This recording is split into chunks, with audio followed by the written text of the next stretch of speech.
তো অসমবাসী ৰাইজ জয় জুবিন দা। আজি জুবিন দা আমি নাম পাতিবলৈ ওলাইছোঁ।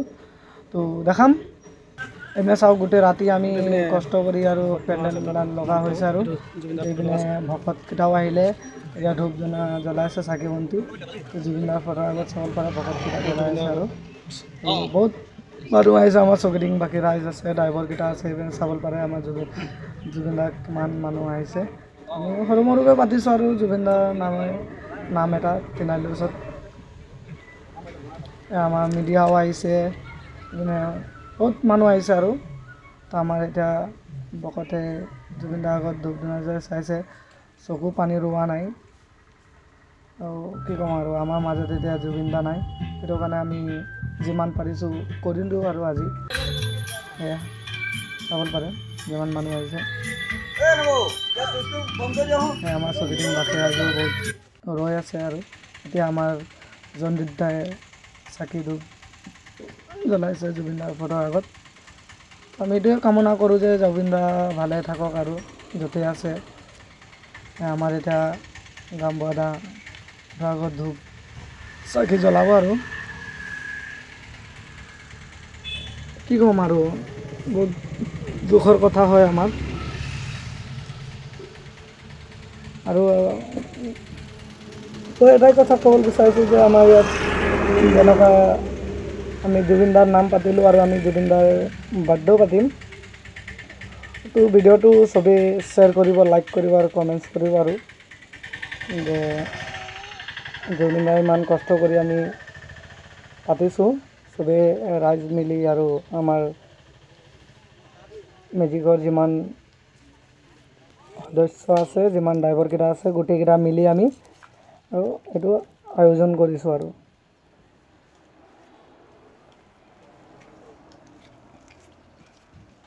কাৰ্যসূচী তেখেতক শ্ৰদ্ধাঞ্জলি জনাই বন্তি প্ৰজ্বলন কৰা হৈছে। ইয়াৰ পাছতেই আমাৰ দ্বিতীয় কাৰ্যসূচী আছে বৃক্ষৰোপণ।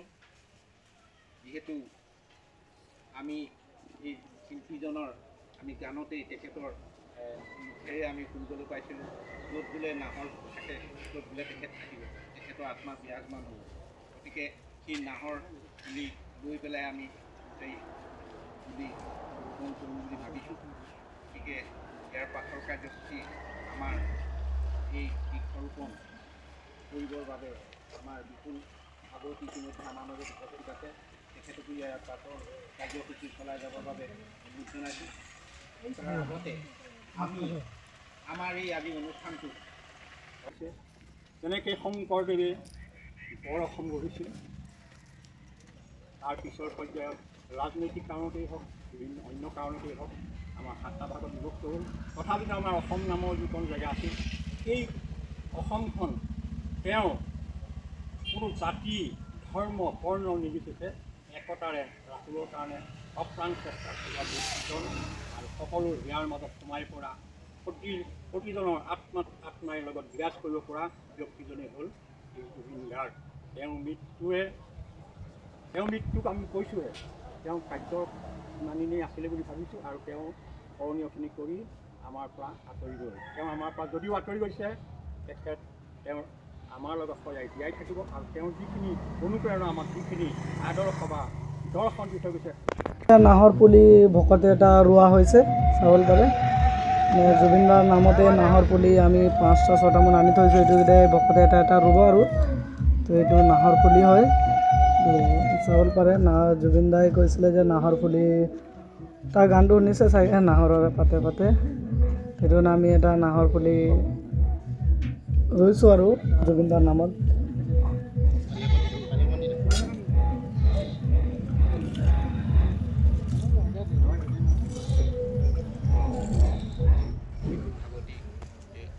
এতিয়া ভকতটো এটা চেলেং গামোচাৰে আদৰণ জনা হৈছে।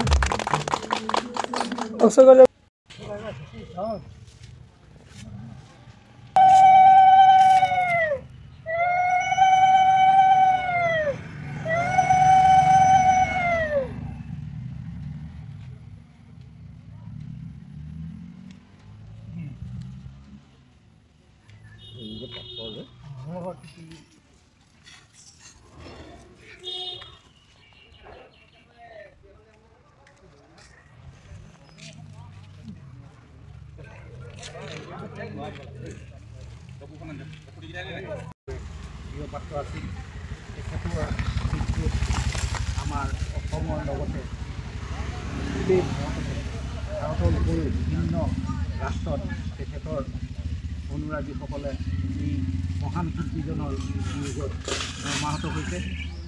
আমি এইখিনিতে সকলো ৰাইজকে আমি অনুৰোধ জনাইছোঁ, সকলোৱে সহনশীলতাৰে যাতে এই মহান শিল্পীজনৰ আকস্মিক বিয়োগত যিটো আমাৰ সকলো ৰাইজৰে সন্দেহাতীত তেখেতৰ মৃত্যু সাধাৰণ মৃত্যু নহয় বুলি সকলোৱে ভাবিছে।